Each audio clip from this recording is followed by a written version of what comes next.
hoje o assunto é tão interessante. Nós vamos falar a partir de agora sobre o sistema eleitoral brasileiro e como é o sistema eleitoral em outros países do mundo.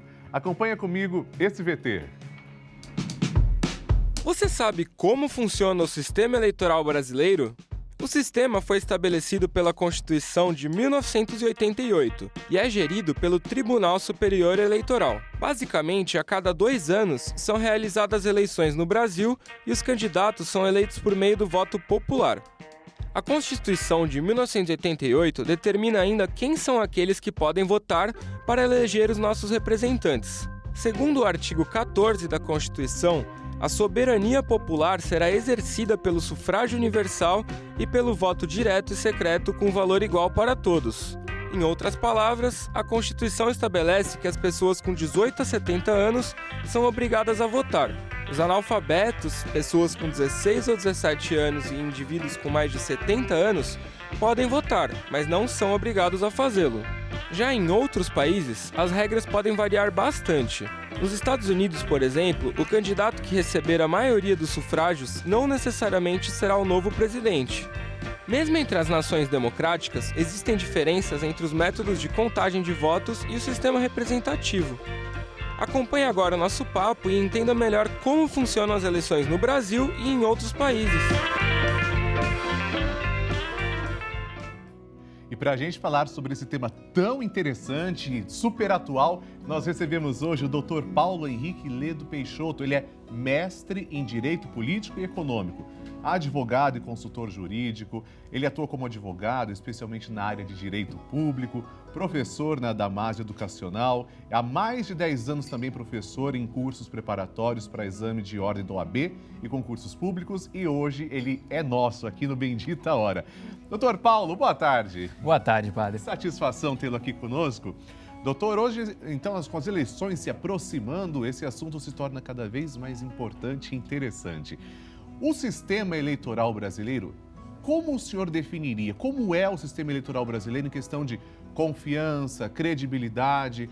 Explica pra gente, para poder também as pessoas terem isso esclarecido de uma vez por todas. Bom, importante esclarecer para todos que estão nos ouvindo que o sistema eleitoral brasileiro, ele foi uma opção política estabelecido pela nossa Constituição de 1988. Então, cada país faz a sua opção, faz a sua escolha. O Brasil, então, definiu que nós teremos um sistema estabelecido aqui, separado para voto para o Executivo e voto para o Poder Legislativo. E definiu 2 modalidades de escolha para esses sistemas. Para o Executivo e parte do Legislativo, nós temos a opção do sistema majoritário. Sim. Ou seja, nós escolhemos propriamente o candidato e aquele que tiver o maior número de votos, ele então será o vencedor e irá nos representar. Por outro lado, quando a gente fala também do sistema proporcional, é aplicado para o legislativo, sendo mais específico para os cargos de deputado federal, deputado estadual e vereador. Nesses casos, nós, embora vamos até as urnas e escolhemos um determinado candidato, há todo um sistema estabelecido que acaba definindo uma parte desses votos para o candidato e outra parte para o partido. Sim. Então, por isso que nós chamamos proporcional. Porque, embora você possa escolher aquele candidato, não necessariamente, como até foi dito há pouco no nosso BT, ele vai ser aquele eleito. Às vezes não depende necessariamente do número de votos, mas sim de uma conta que é feita, uma matemática que vai definir qual é o quociente eleitoral e o quociente partidário, para assim aquele partido que tiver o maior número de votos, ele conseguirá estabelecer quais serão os candidatos dentro da lista que será eleito. Então, doutor, acho que é uma dúvida, inclusive, minha. Quando nós votamos, por exemplo, num candidato, eu não quero, dizer o número de nenhum partido, então 99 é o número de algum partido? Não, né? Então vamos pegar o número 99, para a gente não dizer de nenhum partido. Se eu voto, por exemplo, no candidato cujo número é 9999 e ele não ganha, só que ele pertence ao partido X, esse meu voto vai ser contabilizado para o partido, mesmo que o meu candidato não seja o eleito? Exatamente, porque como nós estamos no sistema proporcional, vão ser avaliados, contabilizados o número de votos válidos e a quantidade de cadeiras para aquele determinada casa legislativa. Pode ser o Congresso Nacional, a Câmara dos Deputados, ou a Assembleia Legislativa, ou ainda a Câmara Municipal. Então, eu pego o número de votos válidos, divido pela quantidade de cadeiras e eu vou obter esse quociente eleitoral.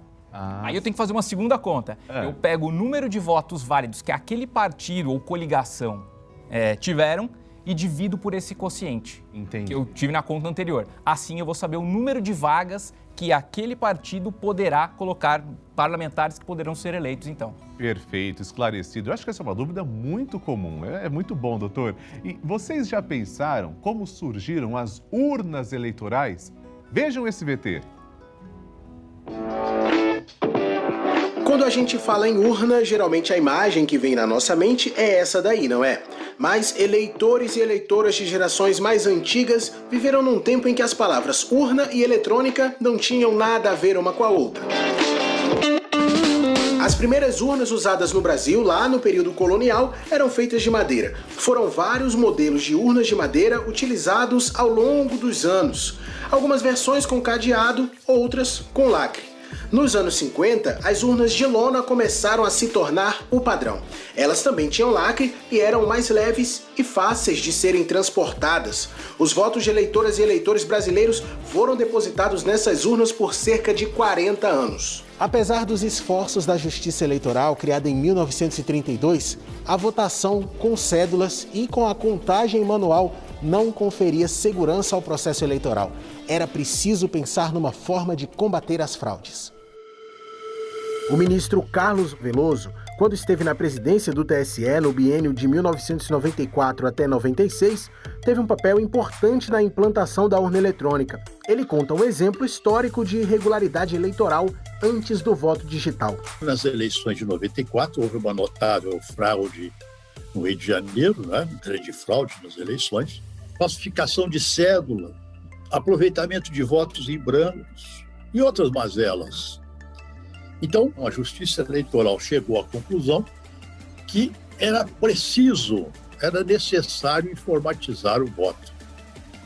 Afastar a mão humana do processo eleitoral da totalização dos votos. Interessante. E agora eu vou perguntar para o doutor por que as urnas eletrônicas foram escolhidas. A gente viu fraude, então, que ocorreu, deve ter tido muitas ao longo da história, né, doutor? E por que a urna eletrônica ela é mais segura do que esse sistema antigo de cédula? Bom, como bem dito aqui, ao longo da história brasileira, a gente já verificou várias situações de fraudes. Basta lembrar que no começo da República, nós tínhamos aquela situação do chamado voto de cabresto, em que havia a obrigação de determinada pessoa votar naquele que o coronel determinava. Isso acabava atrapalhando toda a democracia, todo o sistema. E então, a partir desse início da década de 90, o Brasil resolveu fazer uma opção e fez a opção pela urna eletrônica, que ela é um sistema muito mais avançado, tecnológico e, muito ao contrário do que muitos pensam, ela não tem nenhuma ligação com outro sistema, ela funciona por si própria.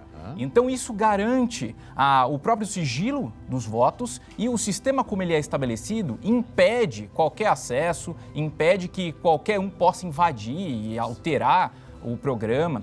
E a gente já viu inúmeras situações em que a urna, né, ela tem o seu próprio dispositivo que depois é retirado para a contabilização dos votos. Sai o extrato com todos aqueles votos que foram, então, inseridos dentro do processo. Isso é muito importante. Tem também essa comprovação e elas são auditadas também.